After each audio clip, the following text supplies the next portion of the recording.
قرآن خواندن امام علی رضی الله عنه در گهواره. حضرت علی وقتی به دنیا آمد قرآن میخوند.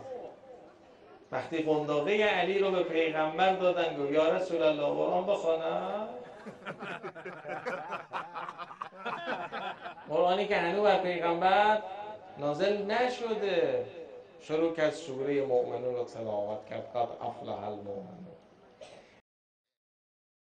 بینندگان محترم، این بود نوعی دیگر از انواع غلو آخوندان رافضی در مورد امام علی رضی الله عنه که مخالفت صریحی با دستورات قرآنی و با عقل سلیم دارد.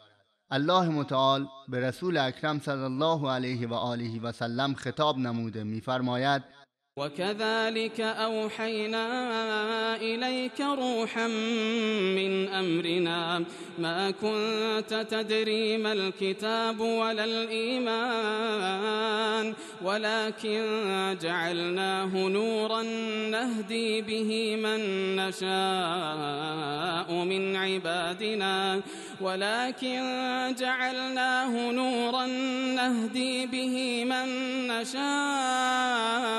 من عبادنا وإنك لتهدي إلى صراط مستقيم. و همان گونه که بر پیامبران گذشته وحی کردیم قرآن حیات بخش را از کلام خیش بر تو نازل نمودیم.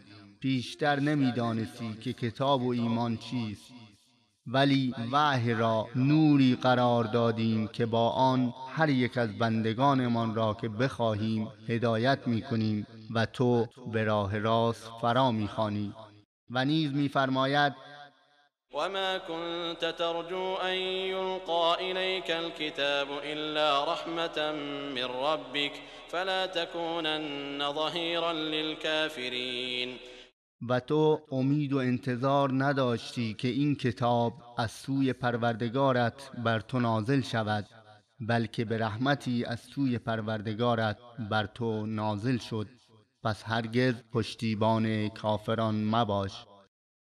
و هنگامی که وحی به پیامبر اسلام صلی الله علیه و آله و سلم نازل شد و ملک به ایشان خطاب نمود که اقرأ، بخوان ای پیامبر، رسول الله صلی الله علیه و آله و سلم در جواب فرمودند: ما انا بقارئ، من خواندن بلد نیستم. پس چگونه پیامبر صلی الله علیه و سلم که افضلتر و بالاتر از امام علی رضی الله عنه بود، قبل از اینکه قرآن کریم به ایشان نازل شود خواندن آن را بلد نبودند، اما امام علی رضی الله عنه که مرتبهشان پایین تر از رسول الله صلی الله علیه و آله و سلم است در گهواره قرآن می‌خواندند، در حالی که قرآن تا هنوز نازل نشده بود و رسول الله صلی الله علیه و سلم به پیامبری مبعوث نشده بودند. در حقیقت این آخوندان با بیان این خزعبلات می‌خواهند عقیده پوچ خود را که علی رضی الله عنه از همه پیامبران علیهم السلام افضل و برتر است، حتی از پیامبران اولوالعزم علیهم السلام، بیان کنند. عقیده کفرآمیزی که تا هنوز از روی تقیه پنهان مانده برملا نشده بود. به این کلیپ توجه نمایید.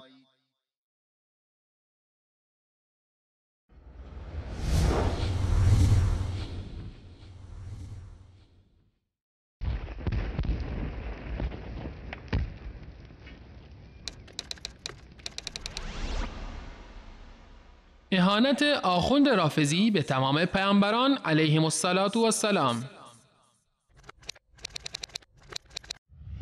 و من این نکته را در اینجا عرض کنم که بله، ما هیچ گونه ابا نداریم از این که اعلام کنیم که علی ابن ابی طالب بر تمام انبیا، حتی بر انبیای اولوالعزم برتری داره، که علی ابن ابی طالب بر تمام انبیا، حتی بر انبیای اولوالعزم برتری داره.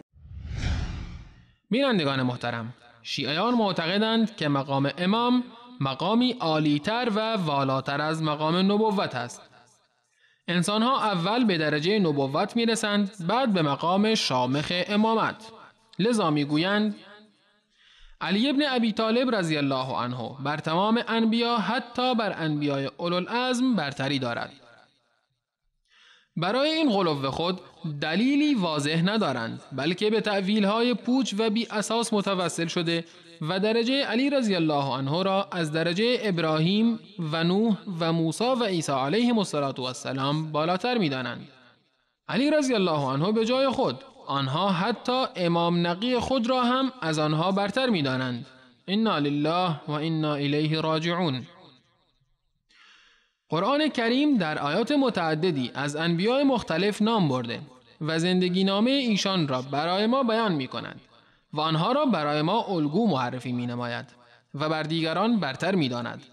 چنانچه در سوره مبارکه انعام بعد از ذکر نام 17 پیامبر بزرگوار در آیات 83 تا 86 در آخر می فرماید وَكُلًّا فَضَّلْنَا عَلَى الْعَالَمِينَ.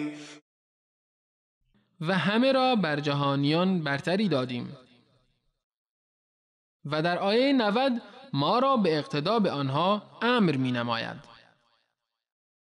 أُولَئِكَ الَّذِينَ هَدَى اللَّهُ فَبِهُدَاهُ مُقْتَدِهْ. ایشان کسانی هستند که الله هدایتشان نموده است، پس از شیوه آنان پیروی کن. پس چرا از علی رضی الله عنه و 11 امام دیگر هیچ سخنی به میان نیاورده است؟ اگر امامت منصبی فراتر از نبوت است، پس چرا الله متعال در هیچ جای قرآن به آن اشاره نمی کند؟ و چرا همیشه مردم را به سمت ایمان آوردن به نبوت تشویق می نماید؟ اصلاً اگر امامت بر نبوت افضلیت دارد، پس چه نیازی به پیامبران الهی هست؟ ایمان به انبیا علیهم السلام رکن دوم از ارکان ایمان است. اگر امامت مقامی والاتر از نبوت بود، چرا رکنی از ارکان ایمان قرار داده نشد؟ قرآن کریم فرعون و یاران وی را امام می نامد، اما امام بدیها. وَجَعَلْنَاهُمْ أَئِمَّةً يَدْعُونَ إِلَى النَّارِ وَيَوْمَ الْقِيَامَةِ لَا يُنصَرُونَ.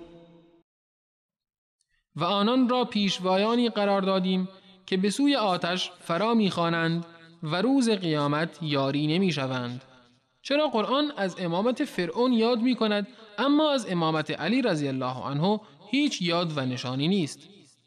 و قرآن کریم هیچ یک از سران کفر را نبی یا رسول ننامیده است. امامان شما لقب‌های خود را از شما گرفتند و قرآن هیچ یادی از آنها نمی کند. إن هي إلا أسماء سميتموها أنتم وآباؤكم ما أنزل الله بها من سلطان. اینها چیزی جز نامهایی نیست که شما و پدرانتان نامگذاری کرده اید و الله هیچ دلیلی بر درستی آنها نازل نکرده است. قرآن کریم اعلام می نماید که دروازه نبوت بسته شده و رابطه انسان با وحی الهی قطع گشته است و آخرین آنها سیدنا محمد صلی الله علیه و آله و سلم بود.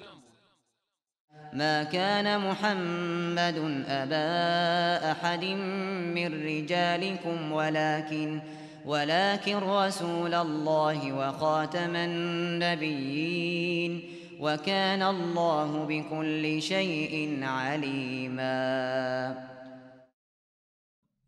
محمد پدر هیچ یک از مردان شما نیست، ولی فرستاده الله و آخرین پیامبر است و الله به هر چیزی داناست.